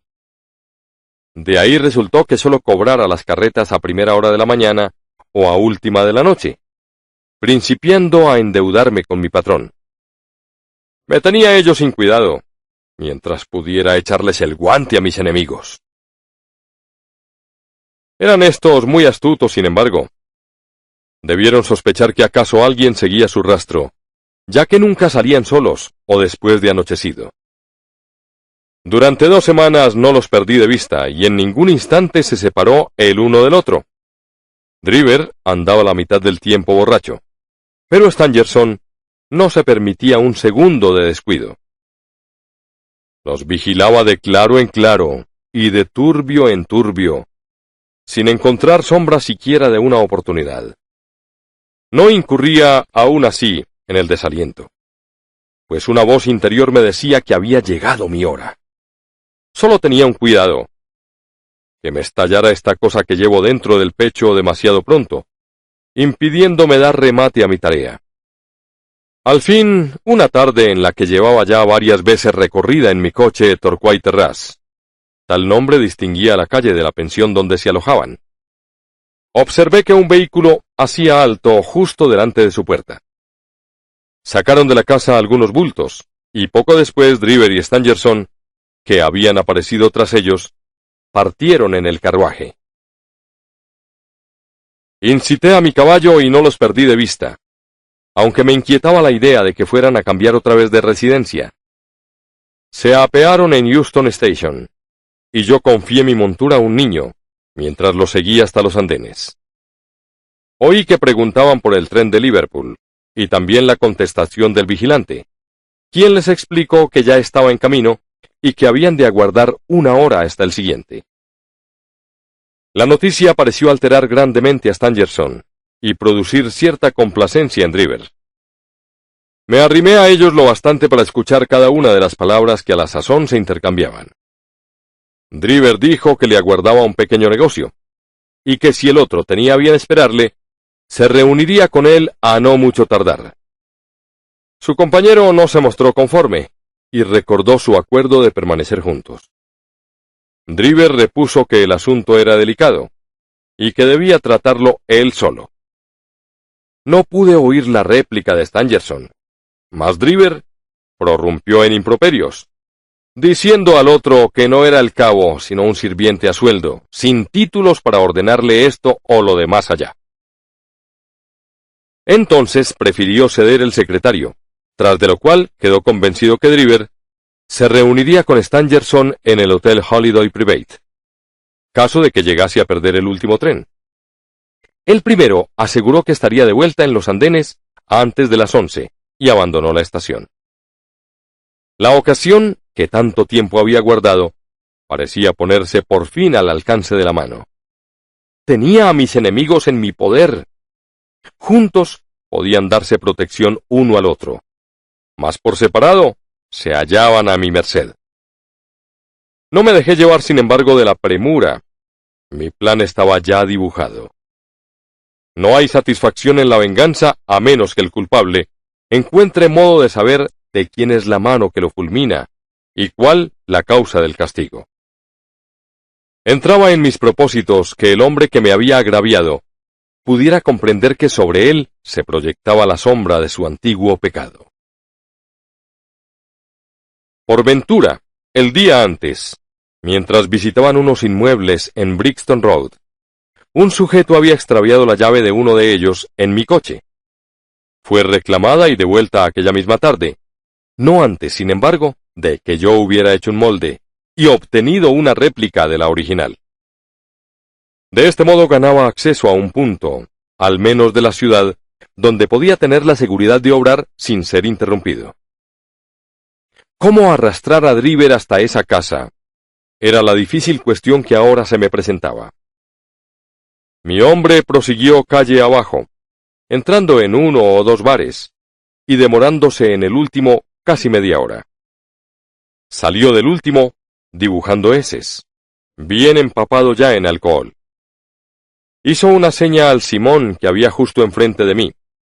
Lo seguí tan de cerca que el hocico de mi caballo rozaba casi con el codo del conductor. Cruzamos el puente de Waterloo, y después interminablemente otras calles, hasta que, para mi sorpresa, me vi en la explanada misma de donde habíamos partido.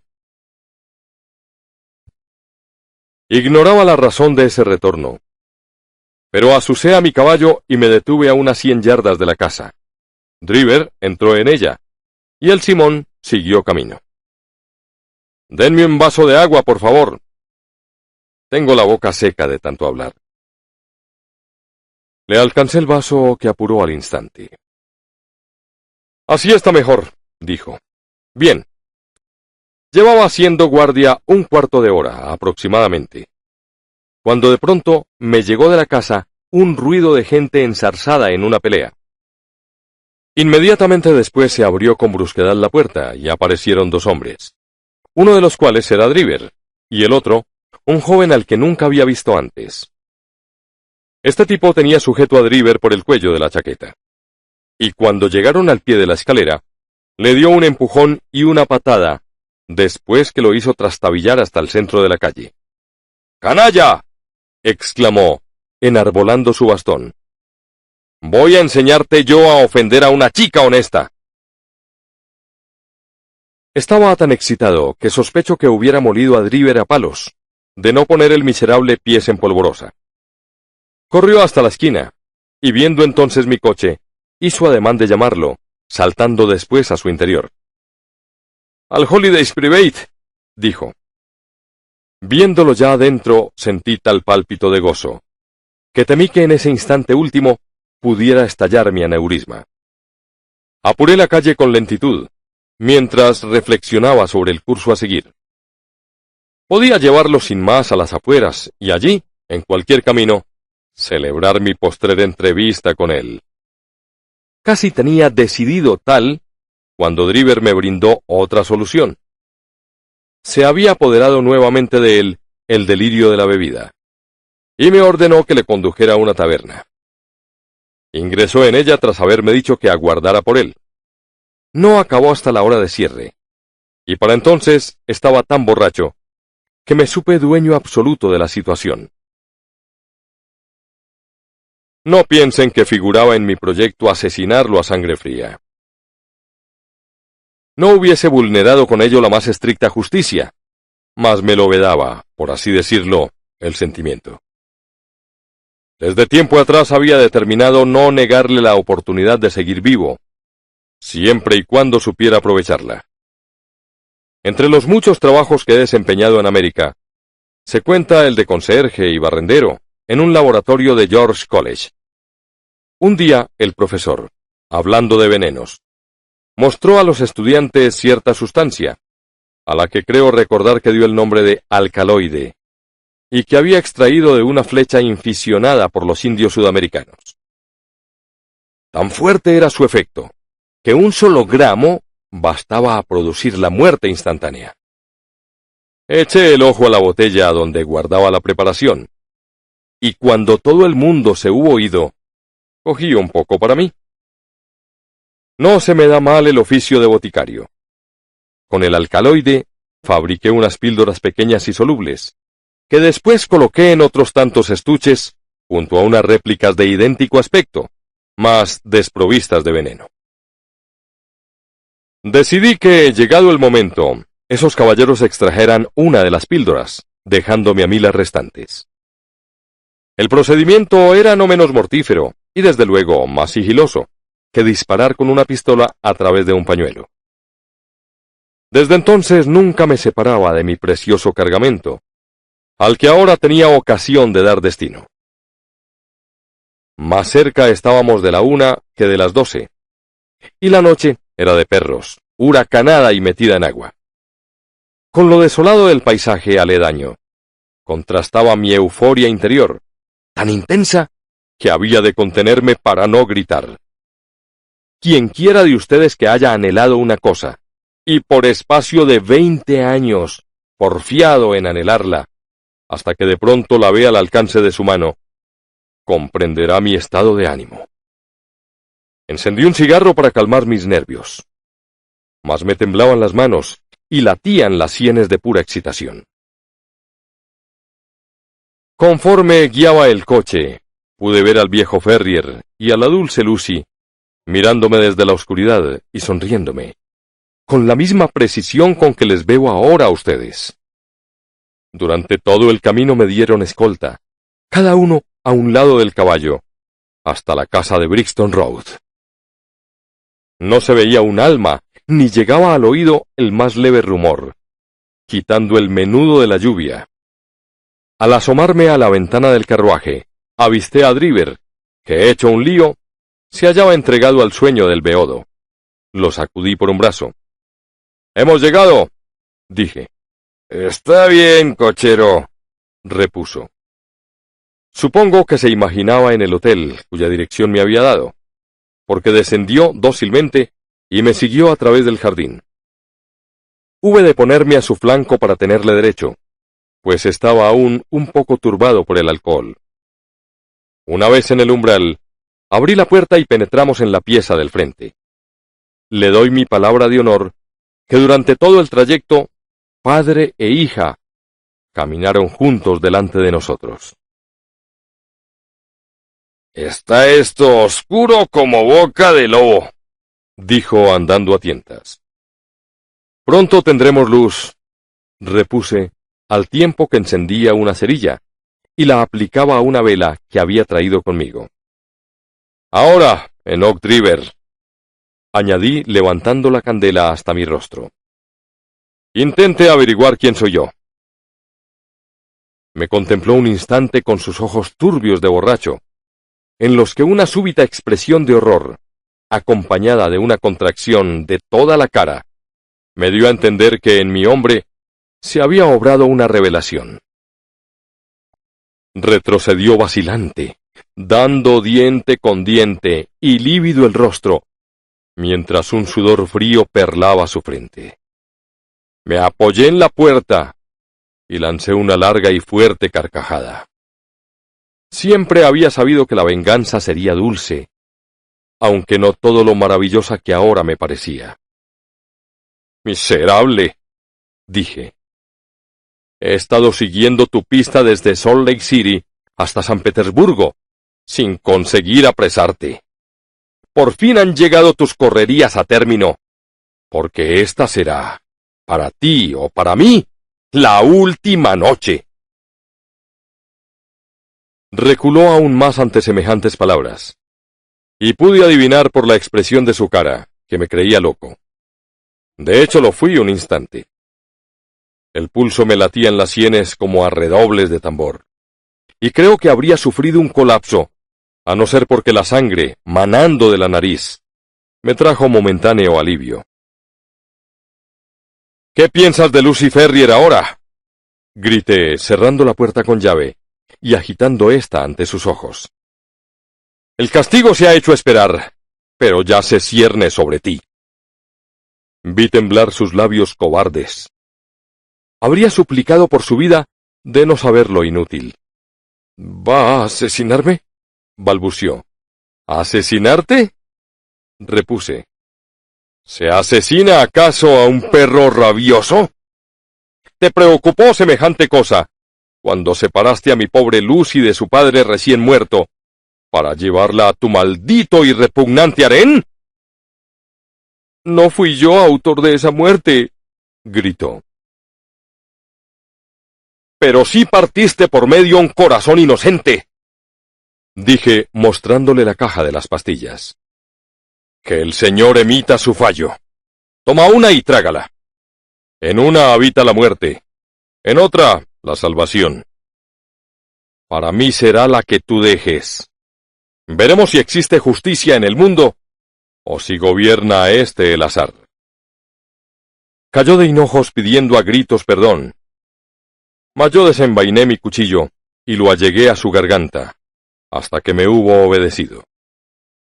Tragué entonces la otra píldora, y durante 1 minuto o más estuvimos mirándonos en silencio, a la espera de cómo se repartía la suerte. ¿Podré olvidar alguna vez la expresión de su rostro, cuando tras las primeras convulsiones supo que el veneno obraba ya en su organismo? Reí al verlo, mientras sostenía a la altura de sus ojos el anillo de compromiso de Lucy. Fue breve el episodio, ya que el alcaloide actúa con rapidez. Un espasmo de dolor contrajo su cara. Extendió los brazos, dio unos tumbos y entonces, lanzando un grito, se derrumbó pesadamente sobre el suelo. Le di la vuelta con el pie y puse la mano sobre su corazón. No observé que se moviera. Estaba muerto. La sangre había seguido brotando de mi nariz, sin que yo lo advirtiera. No sé decirles qué me indujo a dibujar con ella esa inscripción. Quizá fuera la malicia de poner a la policía sobre una pista falsa, ya que me sentía eufórico y con el ánimo ligero. Recordé que en Nueva York había sido hallado el cuerpo de un alemán con la palabra Reich escrita sobre la pared, y se me hicieron presentes las especulaciones de la prensa, atribuyendo el hecho a las sociedades secretas. Supuse que en Londres no suscitaría el caso menos confusión que Nueva York, y mojando un dedo en mi sangre, grabé oportunamente el nombre sobre uno de los muros. Volví después a mi coche, y comprobé que seguía la calle desierta y rugiente la noche. Llevaba hecho algún camino, cuando al hundir la mano en el bolsillo en que solía guardar el anillo de Lucy, lo eché en falta. Sentí que me fallaba el suelo debajo de los pies, pues no me quedaba de ella otro recuerdo. Pensando que acaso lo había perdido al reclinarme sobre el cuerpo de Driver, volví grupas, y tras dejar el coche en una calle lateral, retorné decidido a la casa. Cualquier peligro me parecía pequeño, comparado al de perder el anillo. Llegado allí, casi me doy de bruces con el oficial, que justo entonces salía del inmueble, y solo pude disipar sus sospechas fingiéndome mortalmente borracho. De la manera dicha encontró en Oak Driver la muerte. Solo me restaba dar idéntico destino a Stangerson, y saldar así la deuda de John Ferrier. Sabiendo que se alojaba en el Holidays Private, estuve al acecho todo el día, sin avistarlo un instante. Imagino que entró en sospechas tras la incomparecencia de Driver. Era astuto ese Stangerson, y difícil de coger desprevenido. No sé si creyó que encerrándose en el hotel me mantenía a raya, mas en tal caso se equivocaba. Pronto averigüé qué ventana daba a su habitación, y a la mañana siguiente, sirviéndome de unas escaleras que había arrumbadas en una callejuela tras el hotel, penetré en su cuarto según rayaba el día. Lo desperté y le dije que había llegado la hora de responder por la muerte cometida tanto tiempo atrás. Le describí lo acontecido con Driver, poniéndole después en el trance de la píldora envenenada, En vez de aprovechar esa oportunidad que para salvar el pellejo le ofrecía, saltó de la cama y se arrojó a mi cuello. En propia defensa, le atravesé el corazón de una cuchillada. De todos modos estaba sentenciado, ya que jamás hubiera sufrido la providencia que su mano culpable eligiese otra píldora que la venenosa. Poco más he de añadir, y por suerte, ya que me acabo por momentos. Seguí en el negocio del coche un día más o menos, con la idea de ahorrarlo bastante para volver a América. Estaba en las caballerizas cuando un rapaz harapiento vino preguntando por un tal Jefferson Hope, cuyo vehículo solicitaban en el 221B de Baker Street. Acudí a la cita sin mayores recelos, y el resto es de ustedes conocido. El joven aquí presente me plantó sus dos esposas, con destreza asombrosa. Tal es la historia. Quizá me tengan por un asesino, pero yo estimo, señores, que soy un mero ejecutor de la justicia, en no menor medida que ustedes mismos. Tan emocionante había sido el relato, y con tal solemnidad dicho, que permanecimos en todo instante mudos y pendientes de lo que oíamos.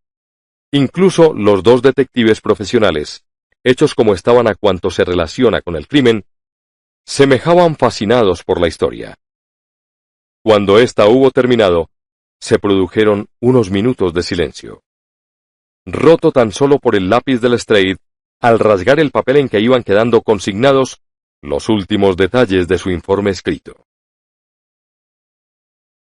Sobre un solo punto desearía que se extendiese usted un poco más, dijo al fin Sherlock Holmes. ¿Qué cómplice de usted vino en busca del anillo anunciado en la prensa? El prisionero hizo un guiño risueño a mi amigo. Soy dueño de decir mis secretos, no de comprometer a un tercero. Leí su anuncio y pensé que podía ser una trampa, o también la ocasión de recuperar el anillo que buscaba. Mi amigo se ofreció a descubrirlo. Admitirá que no lo hizo mal. Desde luego, repuso Holmes con vehemencia. Y ahora, caballeros, observó gravemente el inspector, ha llegado el momento de cumplir lo que la ley estipula. El jueves comparecerá el preso ante los magistrados, siendo además necesaria la presencia de ustedes. Mientras tanto, yo me hago cargo del acusado. Mientras esto decía, hizo sonar una campanilla, a cuya llamada dos guardianes tomaron para sí al prisionero. Mi amigo y yo abandonamos la comisaría, cogiendo después un coche en dirección a Baker Street. 7. Conclusión. Teníamos orden de comparecer frente a los magistrados el jueves, mas llegada esa fecha fue ya inútil todo testimonio. Un juez más alto se había hecho cargo del caso, convocando a Jefferson Hope a un tribunal, donde a buen seguro le sería aplicada estricta justicia. La misma noche de la captura hizo crisis su aneurisma, y a la mañana siguiente fue encontrado el cuerpo sobre el suelo de la celda.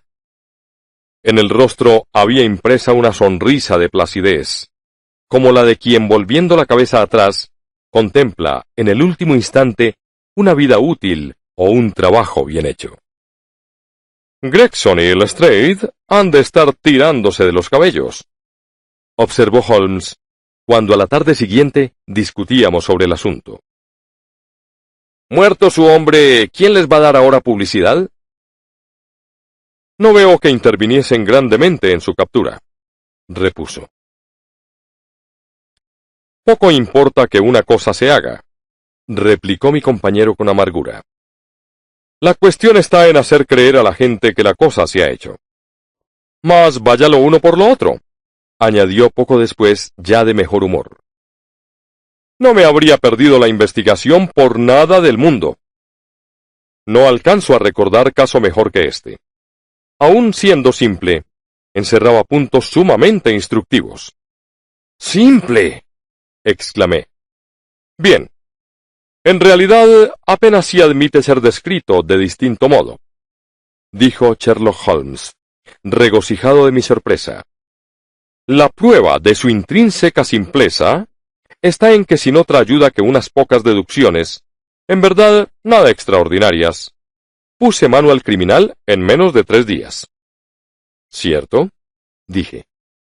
Ya le he explicado otras veces que en esta clase de casos, lo extraordinario constituye, antes que un estorbo, una fuente de indicios. La clave reside en razonar a la inversa, cosa, se ha dicho de paso, tan útil como sencilla, y poquísimo practicada. Los asuntos diarios nos recomiendan proceder de atrás adelante, de donde se echa en olvido la posibilidad contraria. Por cada 50 individuos adiestrados en el pensamiento sintético, no encontrará usted arriba de uno con talento analítico. Confieso, afirmé, que no consigo comprenderle del todo. No esperaba otra cosa. Veamos si logro exponérselo más a las claras. Casi todo el mundo, ante una sucesión de hechos, acertará a colegir qué se sigue de ellos. Los distintos acontecimientos son percibidos por la inteligencia, en la que, ya organizados, apuntan a un resultado. A partir de este, sin embargo, pocas gentes saben recorrer el camino contrario, es decir, el de los pasos cuya sucesión condujo al punto final. A semejante virtud deductiva llamo razonar hacia atrás o analíticamente. ¿Comprendo? Pues bien, nuestro caso era de esos en que se nos da el resultado, restando todo lo otro por adivinar. Permítame mostrarle las distintas fases de mi razonamiento. Empecemos por el principio. Como usted sabe, me aproximé a la casa por mi propio pie, despejada la mente de todo supuesto o impresión precisa. Comencé, según era natural, por inspeccionar la carretera, donde, ya se lo he dicho, vi claramente las marcas de un coche, al que, por consideraciones puramente lógicas, supuse llegado allí de noche. Que era en efecto un coche de alquiler, y no particular. Quedaba confirmado por la angostura de las rodadas. Los caballeros en Londres usan un cabriolé, cuyas ruedas son más anchas que las del carruaje ordinario. Así di mi primer paso. Después atravesé el jardín siguiendo el sendero, cuyo suelo arcilloso resultó ser especialmente propicio para el examen de huellas. Sin duda no vio usted sino una simple franja de barro pisoteado. Pero, a mis ojos expertos, cada marca transmitía un mensaje pleno de contenido. Ninguna de las ramas de la ciencia detectivesca es tan principal, ni recibe tan mínima atención como esta de seguir un rastro. Por fortuna, siempre lo he tenido muy en cuenta, y un largo adiestramiento ha concluido por convertir para mí esta sabiduría en segunda naturaleza. Reparé en las pesadas huellas del policía, pero también en las dejadas por los 2 hombres que antes habían cruzado el jardín, que eran las segundas más tempranas, quedaba palmariamente confirmado por el hecho de que a veces desaparecían casi del todo bajo las marcas de las primeras. Así arribé a mi segunda conclusión, consistente en que subía a 2 el número de los visitantes nocturnos, de los cuales uno, a juzgar por la distancia entre pisada y pisada, era de altura más que notable, y algo petimetre el otro, según se echaba de ver por las menudas y elegantes improntas que sus botas habían producido. Al entrar en la casa, obtuve confirmación de la última inferencia. El hombre de las lindas botas yacía delante de mí. Al alto, pues, procedí a imputar el asesinato, en caso de que éste hubiera tenido lugar. No se veía herida alguna en el cuerpo del muerto, mas la agitada expresión de su rostro declaraba transparentemente que no había llegado Ignaro a su fin. Quienes perecen víctimas de un ataque al corazón, o por otra causa natural y súbita, jamás muestran esa apariencia desencajada. Tras aplicar la nariz a los labios del difunto, detecté un ligero olor acre, y deduje que aquel hombre había muerto por la obligada ingestión de veneno. Al ser el envenenamiento voluntario, pensé, no habría quedado impreso en su cara tal gesto de odio y miedo. Por el método de exclusión me vi, pues, abocado a la única hipótesis que autorizaban los hechos. No crea usted que era aquella en exceso peregrina. La administración de un veneno por la fuerza figura no infrecuentemente en los anales del crimen. Los casos de Dolsky en Odessa y el de Leturier en Montpellier acudirían de inmediato a la memoria de cualquier toxicólogo. A continuación se suscitaba la gran pregunta del porqué. La rapiña quedaba excluida, ya que no se echaba ningún objeto en falta. ¿Qué había entonces de por medio? ¿La política? ¿Quizá una mujer? Tal era la cuestión que entonces me inquietaba. Desde el principio me incliné por lo segundo. Los asesinos políticos se dan grandísima prisa a escapar una vez perpetrada la muerte. Esta, sin embargo, había sido cometida con flema notable, y las 1000 huellas dejadas por su amor a lo largo y ancho de la habitación declaraban una estancia dilatada en el escenario del crimen. Solo un agravio personal, no político, acertaba a explicar tan sistemático acto de venganza. Cuando fue descubierta la inscripción en la pared, me confirmé aún más en mis sospechas. Se trataba, evidentemente, de un falso señuelo. El hallazgo del anillo zanjó la cuestión. Era claro que el asesino lo había usado para atraer a su víctima el recuerdo de una mujer muerta o ausente. Justo entonces pregunté a Gregson si en el telegrama enviado a Cleveland se inquiría también por cuanto hubiera de peculiar en el pasado de Driver. Fue su contestación, lo recordará usted, negativa. Después procedí a un examen detenido de la habitación, en el curso del cual di por buena mi primera estimación de la altura del asesino, y obtuve los datos referentes al cigarro de Trichonopoli y a la largura de sus uñas. Había llegado ya a la conclusión de que, dada la ausencia de señales de lucha, la sangre que salpicaba el suelo no podía proceder sino de las narices del asesino, presa seguramente de una gran excitación. Observé que el rastro de la sangre coincidía con el de sus pasos. Es muy difícil que un hombre, a menos que posea gran vigor, pueda fundir, impulsado de la sola emoción, semejante cantidad de sangre. Así que aventuré la opinión de que era el criminal un tipo robusto y de faz congestionada. Los hechos han demostrado que iba por buen camino. Tras abandonar la casa, hice lo que Gregson había dejado de hacer. Envié un telegrama al jefe de policía de Cleveland, donde me limitaba a requerir cuantos detalles se relacionasen con el matrimonio de Enoch Driver. La respuesta fue concluyente.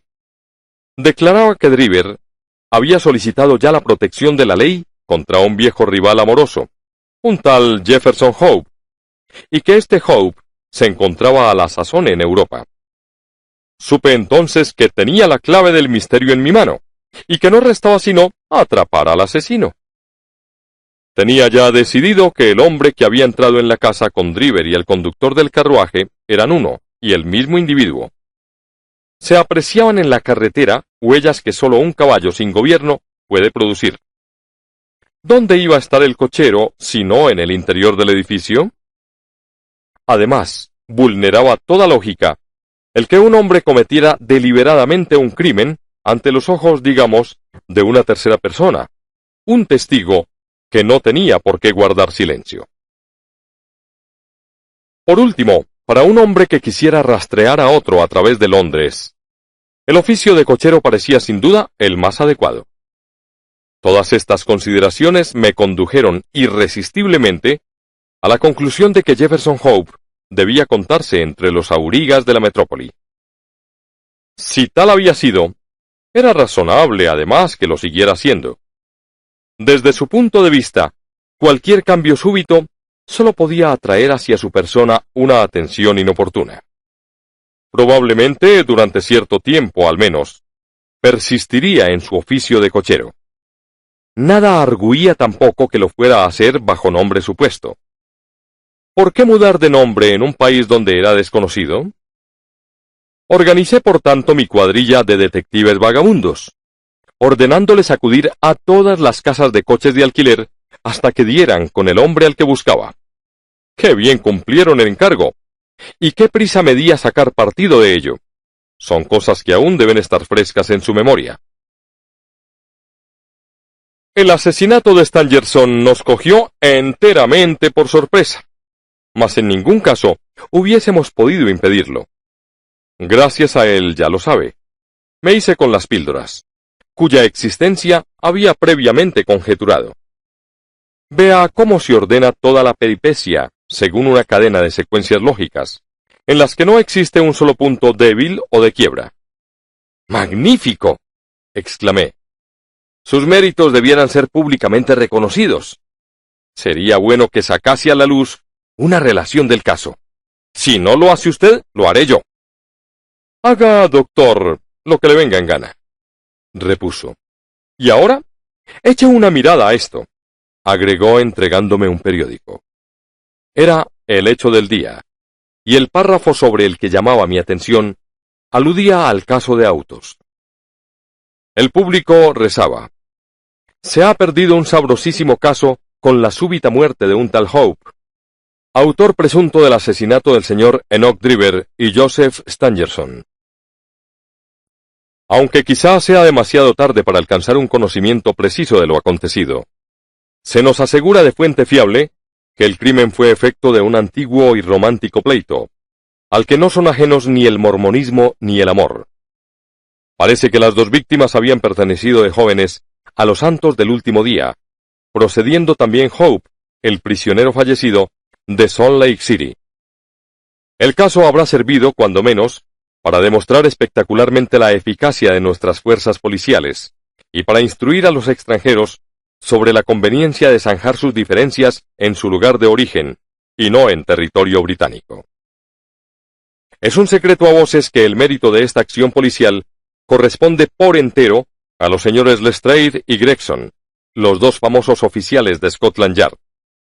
El criminal fue capturado, según parece, en el domicilio de un tal Sherlock Holmes, un detective aficionado que ha dado ya ciertas pruebas de talento en este menester, talento que acaso se vea estimulado por el ejemplo constante de sus maestros. Es de esperar que, en prueba del debido reconocimiento a sus servicios, se celebre un homenaje en honor de los dos oficiales. ¿No se lo dije desde el comienzo?, exclamó Sherlock Holmes, con una carcajada. He aquí lo que hemos conseguido con nuestro estudio en escarlata: procurar a esos dos botarates un homenaje. Pierda cuidado, repuse. He registrado todos los hechos en mi diario, y el público tendrá constancia de ellos. Entretanto, habrá usted de conformarse con la constancia del éxito, al igual que aquel avaro romano. Populus me sibilat ad mihi plaudo. Ipse domi simul ac numos contemplar inarca.